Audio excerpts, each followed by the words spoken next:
Hi everyone, welcome to my channel. So ఎప్పటి నుంచో cooking video చేద్దామని చాలా రోజుల నుంచి అనుకుంటున్నా. మెయిన్గా 4 డేస్ నుంచి ఈరోజు చేద్దామా, రేపు చేద్దామా, ఎల్లుండి చేద్దామా అని అనుకుంటూనే ఉన్నా.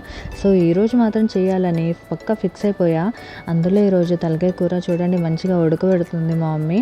బాగా దగ్గు జలుబు వస్తుంది. సో ఈ కూర అయితేనే చాలా బెస్ట్ అని చెప్పేసి ఇక మా మమ్మీ చెప్తే ఓకే అని చెప్పేసి బిర్యానీ తెద్దాం అనుకున్నా. కానీ సో ఇదైతే బెటర్ ఆప్షన్ అని చెప్పి ఇంకా చూడండి, కుక్కర్లో మంచిగా ఆయిల్ 4-5 స్పూన్స్ వేసేసుకొని పచ్చిమిర్చి, ఆనియన్స్ వేంపేసుకొని అల్లం వెల్లుల్లి పేస్టు, ఒక టమాటా, ఆనియన్, ఇంకా దాల్చిన చెక్క, లవంగాలు, ఇంకా జీలకర్ర మెంతుల పొడి వేసేసుకొని మంచిగా మిక్సీ పట్టుకొని మిక్స్ చేసేసుకోండి.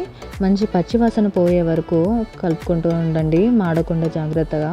అండ్ ఆల్సో పైన నుంచి నూనె తేలుతుంది కదా, ఆ టైంలో కారం 2.5 స్పూన్స్ అండ్ సాల్ట్ 3 స్పూన్స్ వేసుకొని మిక్స్ చేసేసుకోండి.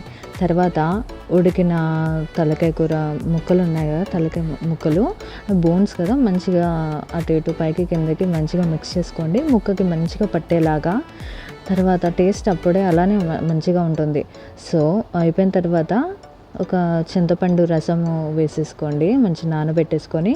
కొంచెం చాలు చింతపండు రసము, ఎక్కువ ఉంటే మరీ పుల్లగా అయిపోతుంది.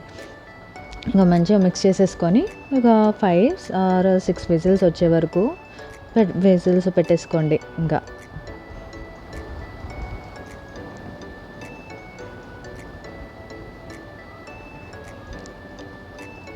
ఓకే, అయిపోయింది, ఆల్మోస్ట్ అయిపోయినట్టే కర్రీ. ఇంకా తర్వాత మంచిగా ఉడికిపోయింది కూర.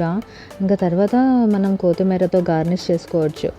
అండ్ అందులో ఈరోజు ఎవరికి తలకాయ కూర అంటే చాలా ఎవరికి ఇష్టమో కామెంట్స్ చేయండి. అండ్ ఫేవరెట్ ఫుడ్ ఏంటి, నాన్ వెజ్ ఏంటో కామెంట్స్ చేయండి, కింద చాట్లో మాట్లాడేసుకుందాం కామెంట్స్లో. ఓకే, మంచి గార్నిష్ చేసేసుకున్నాం కొత్తిమీర. నెక్స్ట్ మేము చాలా అంటే ఈ కొత్తిమీర, కరివేపాకు బాగా తింటామన్నమాట.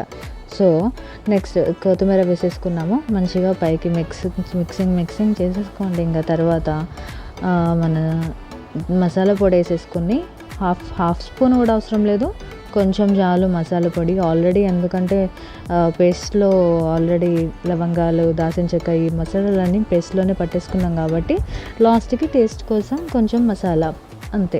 అట్లా మూత పెట్టేసుకొని ఒక 5 నిమిషాలు మంచిగా ఉడకనియండి, ఒక కొద్దిసేపు, అంతే. టేస్టీ, చాలా బాగుంది. టేస్ట్ చేశాను, అసలు ముందే నోరు ఊరిపోతుంది నాకు స్మెల్కి. ఓకే.